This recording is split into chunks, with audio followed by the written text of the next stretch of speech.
وثبت أقدامكم. السلام عليكم ورحمة الله وبركاته. إن الحمد لله نحمده ونستعينه ونستغفره ونعوذ بالله من شرور أنفسنا ومن سيئات أعمالنا. من يهد الله فلا مضل له ومن يضلل فلا هادي له. أشهد أن لا إله إلا الله وحده لا شريك له وأشهد أن محمدا عبده ورسوله. قال الله تعالى في كتابه الكريم: يا أيها الذين آمنوا اتقوا الله حق تقاته ولا تموتن إلا وأنتم مسلمون. يا أيها الناس اتقوا ربكم الذي خلقكم من نفس واحدة وخلق منها زوجها وبث منهما رجالا كثيرا ونساء واتقوا الله الذي تساءلون به والأرحام إن الله كان عليكم رقيبا.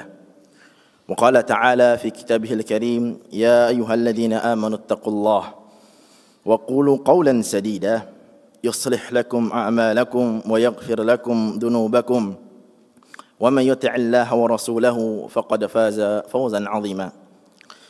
أما بعد فإن أصدق الحديث كتاب الله وخير هدي محمد صلى الله عليه وسلم وشر الأمور محدثاتها فكل محدثة في الدين بدعة وكل بدعة ضلالة وكل ضلالة في النار.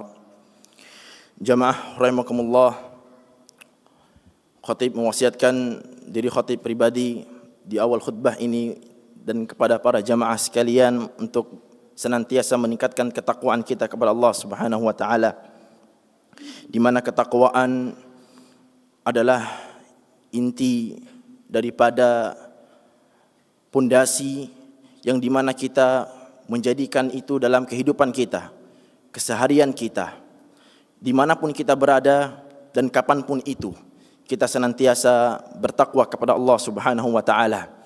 Dan perintah dari Nabi Muhammad sallallahu alaihi wasallam, ittaqillah haitsu ma kunt, bertakwalah kepada Allah dimanapun kalian berada. Dan ketakwaan tidak bisa diwujudkan kecuali dengan ilmu, sebagaimana penjelasan Talq ibn Habib rahimahullahu taala dinukil oleh Imam Ibnu Qayyim di dalam kitab Risalah Tubukiyah, bahwa at-taqwa an ta'mal bi ta'atillah, mengamalkan ketaatan kepada Allah Subhanahu wa taala, ala nuri minallah, di atas cahayanya Allah, di atas ilmu, tarju thawaballah, mengharap pahalanya Allah, tatruk maksiat Allah, meninggalkan maksiat kepada Allah Subhanahu wa taala, ala nuri minallah, di atas ilmu, wa takhafu iqaballah, dan takut akan adabnya Allah. Itulah takwa, di mana kita mengerjakan ketaatan dan menjauhi kemaksiatan. Jamaah rahimakumullah, perlu diketahui bahwa kehidupan di dunia ini tidak terlepas daripada ujian, dan itu didapatkan oleh setiap jiwa yang ada. Allah Subhanahu wa taala katakan di surat Al-Anbiya ayat 34, "Wa nabluukum bisyarri wal khairi fitnah." Dan kami uji kamu dengan keburukan dan kebaikan sebagai cobaan untuk kita semua. Wa ilaina turja'un, dan hanya kepada kamilah hanya kepada Allah lah kita akan kembali. Jamaah rahimakumullah, ujian berupa kebaikan, apakah kita sabar di atasnya? Ujian untuk meninggalkan keburukan, apakah kita sabar di atasnya? Itu pertanyaan yang harus kita tanyakan kepada diri kita masing-masing. Manusia diuji dengan kebaikan, manusia diuji dengan keburukan, dan ingat, keburukan ataupun dosa memiliki efek dan dampak bagi kehidupan seorang muslim. Dampak bagi dirinya, dampak bagi keluarganya, dampak bagi masyarakat secara umum. Dosa itu memiliki dampak bagi kehidupan semuanya, dirinya, keluarganya, ataupun masyarakat secara umum. Maka jamaah rahimakumullah, ana ingin menjelaskan sebuah penjelasan yang disebutkan oleh Imam Ibnu Qayyim rahimahullahu taala dari kitab Da' wa Dawa yang wafat pada tahun 751 Hijriyah. Dampak-dampak dari dosa, dampak-dampak dari maksiat yang dilakukan oleh seorang muslim, apa yang didapatkannya? Yang pertama, maksiat memanggil maksiat yang lain. Naam, dampak dari dosa, dari keburukan yang dilakukan oleh seseorang adalah dosa memanggil dosa, maksiat memanggil maksiat, keburukan memanggil keburukan yang lain. Sebuah kaidah yang disebutkan oleh Imam Ibnu Qayyim rahimahullahu taala bahwa al-ma'asi tunadi ukhtaha, maksiat itu memanggil saudaranya. Sebagian salaf juga mengatakan wa minat thawabil hasana al-hasana ba'daha wa min jaza'is sayyi'a as-sayyi'a ba'daha. Dari pahala kebaikan yang dilakukan oleh seorang muslim adalah kebaikan setelahnya yang ia dapatkan.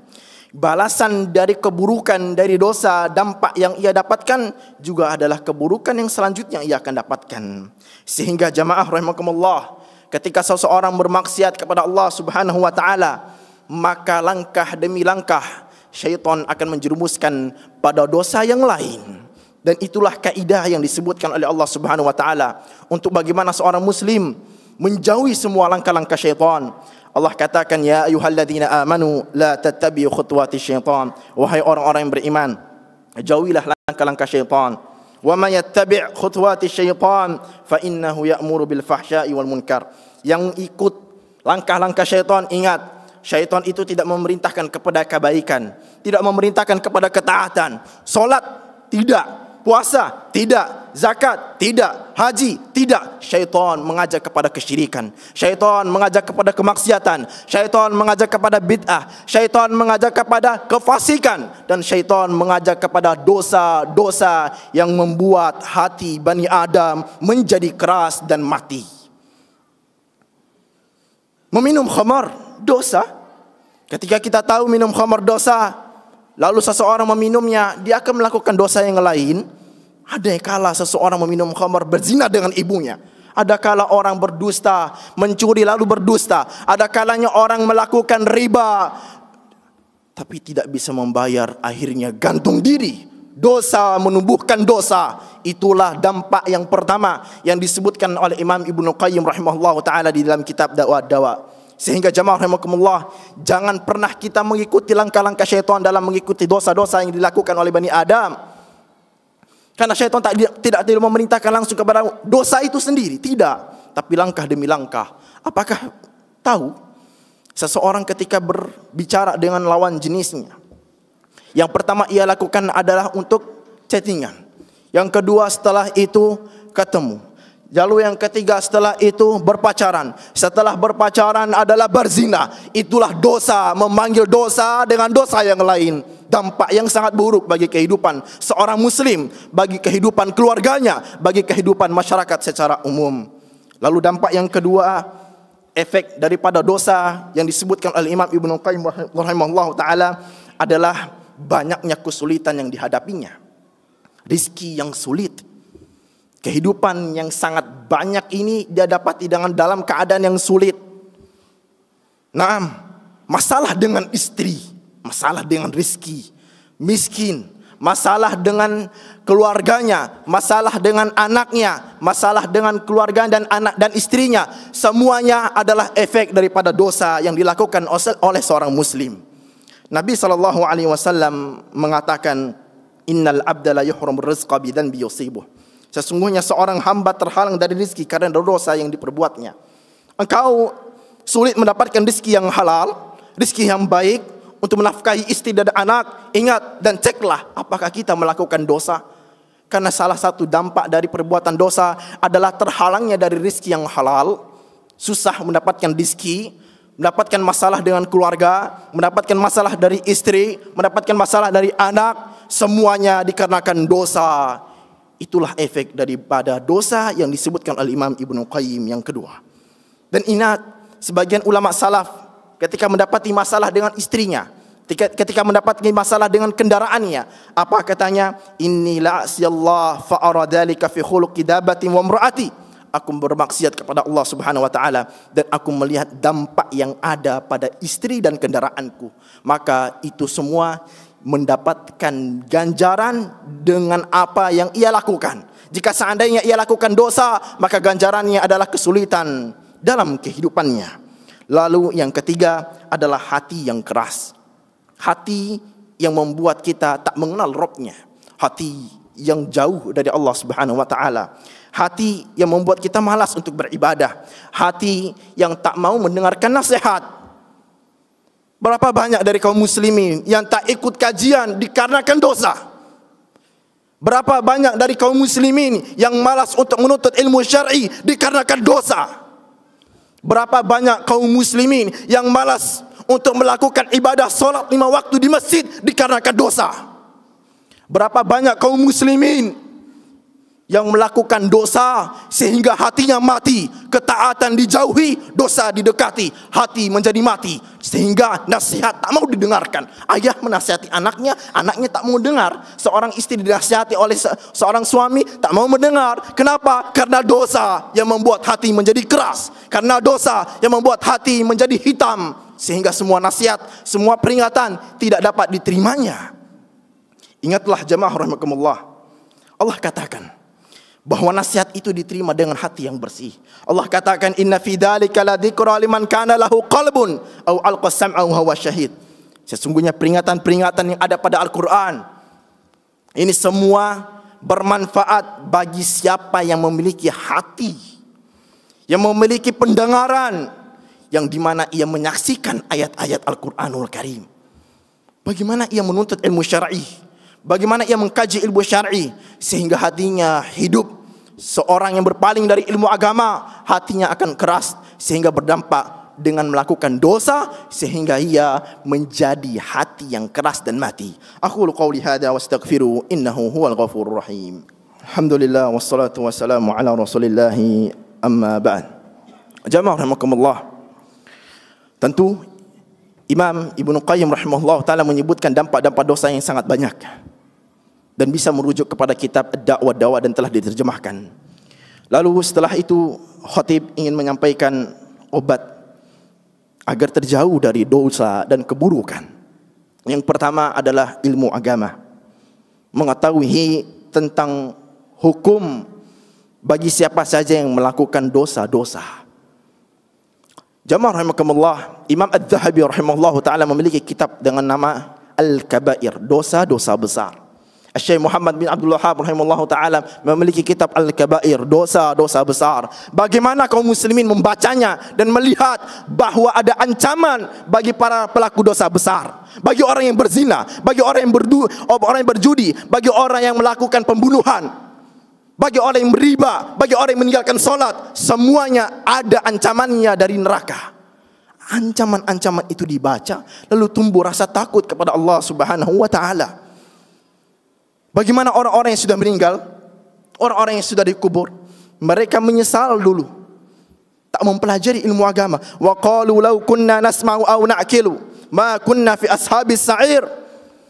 Ketika mereka orang-orang yang sudah dikubur itu menyesal, dulu kenapa saya tidak mendengar ayat-ayat dibacakan, hadis-hadis dibacakan? Kenapa saya tidak memikirkan tentang halal dan haram? Jika seandainya saya memikirkan ini, saya tidak akan termasuk bagian orang-orang yang penduduk neraka Jahannam. Maka jamaah rahimakumullah, sebelum penyesalan itu datang kepada kita semua, nyawa dicabut, waktu tak ada, maka belajarlah ilmu agama, tuntutlah selalu agar hati kita hidup, agar terjauh dari dosa-dosa yang dilakukan oleh Bani Adam. Dan ingat, ada sebuah kaidah dalam masalah ini yang ingin khatib berikan kepada para jamaah. Ketika seorang ayah mengajarkan kepada anaknya untuk tidak melakukan kemaksiatan kepada Allah Subhanahu wa taala, katakan kepada anakmu, wahai ayah, nak, jangan bermaksiat kepada Allah Subhanahu wa taala, karena ada ancaman-ancaman bagi para pelaku dosa. Bukan ayah yang menghukum, tapi Allah yang menghukum. Allah yang menyediakan hukuman di neraka, bukan ayah. Dimanapun kau berada, jangan bermaksiat kepada Allah, karena Allah yang hukum, bukan bapak. Itulah yang harus ditanamkan kepada seorang ayah kepada anaknya. Maka ajarkanlah itu kepada anak-anakmu, wahai ayah. Bagaimana kita tanamkan maksiat itu tidak dilakukan bukan karena seorang ayah dan ibu. Karena jika seandainya ayah dan ibu wafat, siapa yang memperingatkannya? Jika seandainya bukan ancaman-ancaman yang Allah Subhanahu wa taala sebutkan dalam Al-Qur'an dan hadis. Sehingga ajarkan bahwa ilmu agama itulah yang menumbuhkan rasa kita takut kepada Allah Subhanahu wa taala, yang membuat kita jauh dari maksiat kepada Allah Subhanahu wa taala. Yang kedua, berdoa. Yang kedua adalah teman yang saleh. Teman yang saleh, teman yang baik. Lihatlah siapa teman anakmu, wahai ayah. Lihatlah wahai anak-anak muda, siapa temanmu? Al-mar'u ala dini khalilihi falyanzur ahadukum man khalil. Kata Nabi SAW, seseorang itu berada di agama temannya. Jika seandainya agama temannya itu baik, tuh agamanya baik. Jika seandainya agama temannya buruk, dia akan buruk. Maka lihatlah kepada siapa temanmu, wahai ayah, wahai anak. Lihatlah dengan siapa dia berteman. Ada orang yang dulu sop pertama, dikarenakan teman narkoba, dia narkoba. Ada yang dulunya temannya sop pertama, dikarenakan ia berzina, ia berzina. Ada yang dulu dia sop pertama, dikarenakan ia berjudi, ia berjudi. Ia meninggalkan ketaatan, jauh dari ketaatan, mendekati dengan kemaksiatan kepada Allah Subhanahu wa taala. Itu adalah obat yang kedua. Teman yang baik, teman yang saleh. Yang ketiga adalah berdoa kepada Allah Subhanahu wa taala. Selalu meminta kepada Allah Subhanahu wa taala untuk dijauhkan dari keburukan dosa, semua fitnah-fitnah yang ada. Nabi SAW banyak berdoa, ya muqallibal qulub, tsabbit qalbi ala dinik. Ya membolakkan hati, tetapkanlah hatiku di atas ketaatan kepadamu ya Allah. Nabi SAW manusia terbaik, diampuni dosanya, dijamin masuk surga, tapi masih memohon bagaimana hatinya tetap di atas ketaatan kepada Allah Subhanahu wa taala. Dan jangan pernah lepas dari berdoa. Jangan pernah sombong kita kepada Allah Subhanahu wa taala. Allah katakan, ud'uni astajib lakum. Minta sama aku, kata Allah Subhanahu wa taala, Allah akan kabulkan. Jika seandainya kita sombong, tidak mau berdoa kepada Allah, ingat, ketaatan mulai sedikit demi sedikit kita jauhi. Berapa banyak kaum muslimin yang dulu ada di kajian, dulu ada di masjid, tapi sekarang berpaling dari agama Allah, dikarenakan mereka berpaling dari berdoa kepada Allah, sombong dari Allah Subhanahu wa taala. Sehingga jamaah sekalian rahimakumullah, selalu berdoa kepada Allah Subhanahu wa taala untuk senantiasa di atas ketaatan kepada Allah Subhanahu wa taala, di atas kebaikan dan meninggalkan dosa-dosa dan keburukan. Ingat, ini hari Jumat, khatib ingin mengingatkan untuk memperbanyak salawat kepada Nabi Muhammad SAW, dan juga jangan lupa berdoa di waktu setelah asar, di mana itu waktu mustajab, sebagaimana datang dalam sebuah hadis diriwayatkan Imam Ahmad rahimahullahu taala.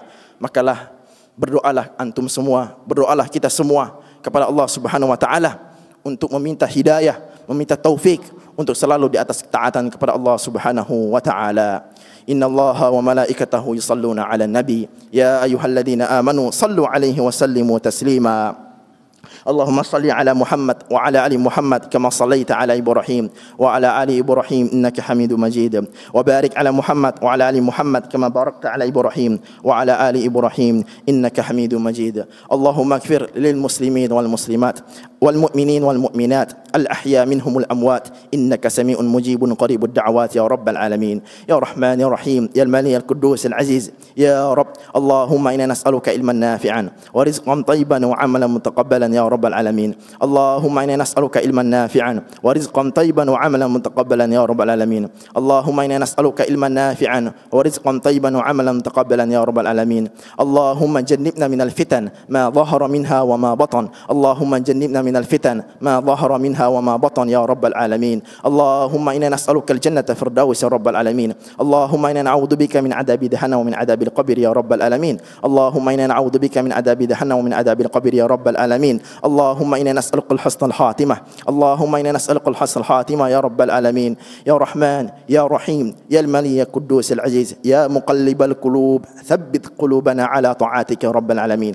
يا مقلب القلوب ثبت قلوبنا على طاعتك يا رب العالمين. يا رحمن يا رحيم يا الملك القدوس العزيز. ربنا آتنا في الدنيا حسنة وفي الآخرة حسنة وقنا عذاب النار. ربنا آتنا في الدنيا حسنة وفي الآخرة حسنة وقنا عذاب النار. وآخر دعوانا أن الحمد لله رب العالمين.